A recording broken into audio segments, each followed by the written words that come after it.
আসসালামু আলাইকুম গাইস। এই যে দেখেন পুরা টাওয়ার বুরুজ খলিফা একদম। তো এই যে শেখ জায়েদ মসজিদের খাবার আর মাগরিবের পর ইফতারের সময় দিয়েছে।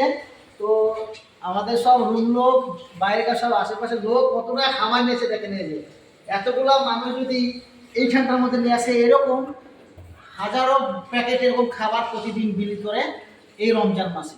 রমজানের মাস, বরকতের মাস, আলহামদুলিল্লাহ। সবাই দোয়া করবেন। এই যে দেখেন, সবাই দোয়া করবেন, এই মসজিদের জন্য দোয়া করবেন এবং সব মানুষের জন্য দোয়া করবেন। যারা এই খাবার দান করে তাদের জন্য দোয়া করবেন। রমজান মাসে দোয়া সবার কবুল হয়।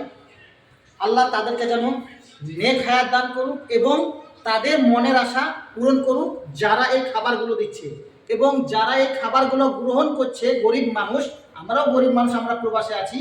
আল্লাহ আমাদেরও যেন নেক হায়াত দান করো এবং আমাদেরকেও সুস্থ রাখো। আর আমাদের দোয়া যেন তাদের কাছে কবুল হয় আর তারা যেন সারা জীবন এভাবেই দিতে থাকে। আর আমাদের মতো যারা গরিব মানুষ আছে তাদের এই রমজান মাসের খাবারগুলো যেন খেয়ে তারা সামান্যতম উপকার হতে পারে। আমিন সুম্মা আমিন।